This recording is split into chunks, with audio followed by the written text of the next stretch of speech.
the belugas, you might notice there's several characteristics that set them apart from other common whale and dolphin species. Firstly, their coloration. Belugas are born a dark gray color. This is a form of camouflage, which they use to blend in with their mother's shadow to evade predators. As they age, this color becomes the brightest shade of white, allowing them to camouflage with the ice caps and flows of their subarctic environments. You'll notice beluga whales do not have a dorsal fin that is common to most other whale and dolphin species. Instead, they have a dorsal ridge, which serves several purposes. Firstly, the lack of that tall dorsal fin gives them a low profile, which allows them to swim right up under a flow of ice without being spotted by predators or prey. Secondly, that dorsal ridge is very thick and has a tough layer of skin over it, which they can actually use to push up under the ice to create their very own breathing holes. Perhaps the most distinguishing characteristic of the beluga whale is that large round forehead, which is called a melon. This is an organ which the whales use for echolocation. They're able to move and shape this organ to influence the direction and frequency of echolocation needs. This helps them to locate food and maneuver, especially in murkier waters. Another fun fact about the beluga whale is that they're nicknamed the canaries of the sea due to the wide variety of vocalizations that they can produce. Let's see if our whales can demonstrate some of these sounds for you today.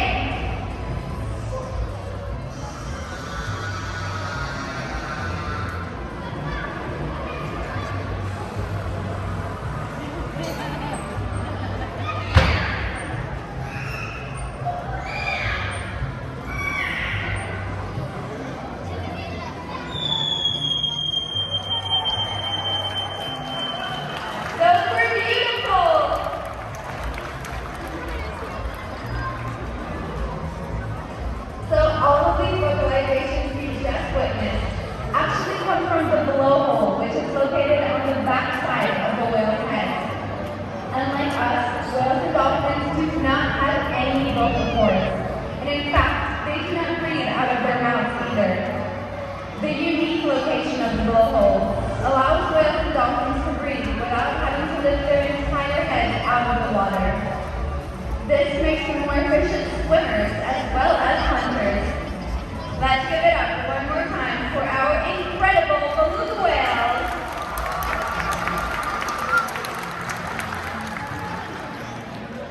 Engaging our animals both physically and mentally is just one of the ways in which we're able to provide them with the very best possible care.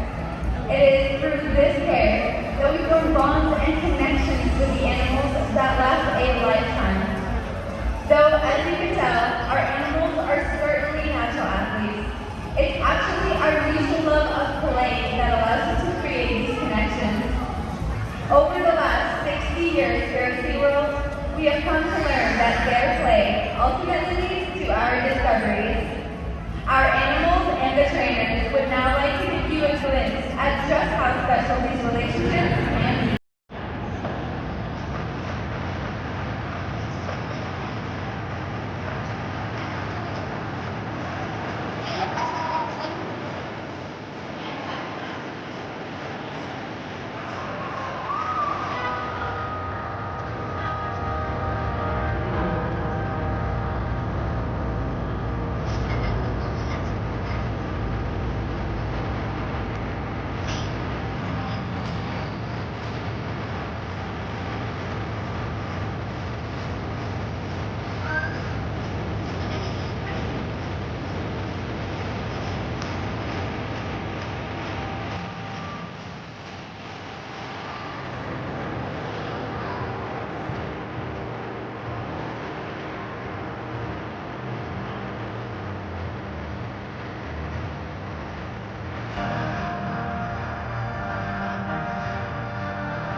examine our entire operations.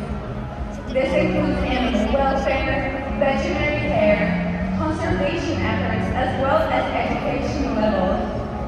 It is the highest accreditation that any zoo or aquarium can obtain, and therefore something we are extremely proud to hold. Here at SeaWorld, we strive to create an environment that is fun, interactive, and stimulating for our animals. As trainers, a significant part of our job involves finding out what each individual animal seems to find most reinforcing. Here to tell you a little bit more about how we train the animals in our care is trainer Caitlin. Hey everybody, I'm right down here up front. And just like Miles said, we're going to give you a behind the scenes look of how we train all of the animals at SeaWorld. Whether it's a dolphin, a beluga, a sea lion, or a seal, we can see basic training principles. We ask them to do something, they do it right, and we want to draw a whole lot of attention to it. So today we're working on the behavior with two of our belugas. Tulak is 3 and Innick is 7 years old, and today we're working on a behavior called a spin swim, where they spin as they swim along the perimeter here. Now this is something they both know how to do very well in our back habitat. However, for some reason, coming out from the back all the way to the glass is a little scary to them. So today, I'm going to be drawing a whole lot of attention right here. This is Tulak as soon as he came out. He didn't have to take his time, he came right out, he was spinning. That's exactly what we're looking for. So I'm drawing a whole lot of attention to it right here. If I draw attention to it, today we need a whole lot of fish. So I give them a big handful of peelings. They also get carried different types of fish. And then we're going to do the exact same thing with Innick. So otherwise you might know you're doing a great job. It could be a back rub, a belly rub, maybe even a toy to play with, like you saw earlier in our presentation. It's just different things that we have found that our animals seem to really enjoy. This is Innick. I'm going to do this spin. I need exactly what we were hoping for. He came all the way from the back out to the glass, right up front, just spinning. So we want to draw a whole lot of attention to it. So now we're going to hope that they have the concept, and I'm going to move all the way around to the opposite side. So this time, they have the confidence, they know what we're going to do, and they should spin all the way around the perimeter. And I'll be waiting for them here at the end to once again draw attention to that behavior that we are looking for. So it looks like one of them is on his way, probably Tulak. He is 3 years old. He is spinning, he is swimming. This is exactly what we're looking for. It takes a whole lot of confidence to keep going, not get distracted, not get frightened. All right, you guys give him a big round of applause. That was beautiful. 25 years old. She was born right here at SeaWorld San Antonio, and she is a beautiful example of Pacific white-headed dolphin.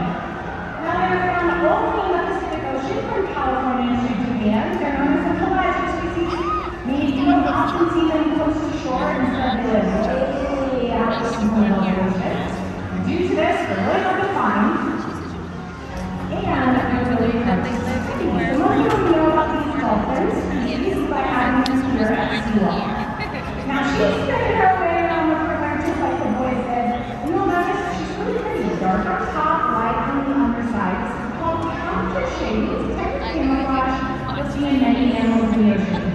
Penguins, orcas have that same color. Now you also notice she's pretty fast.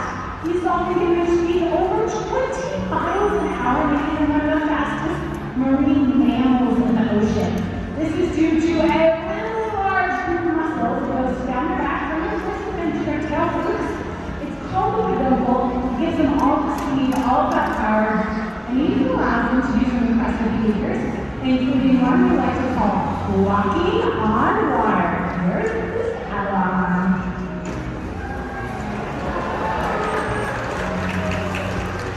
Now, earlier in our presentation, we learned something called the canaries of the sea, and we all those really cool sounds. These dolphins have earned their own nickname because they're often seen jumping high out of the water.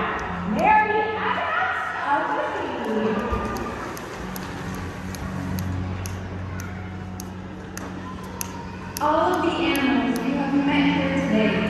are champions to their ocean counterparts who face increasing threats to their lives and habitats. Trash, noise pollution, declining food supply, and habitat loss have now become so prevalent that they plague our oceans. By being here today, your visit is directly supporting SeaWorld's conservation and rescue efforts. In fact, with all of your support, SeaWorld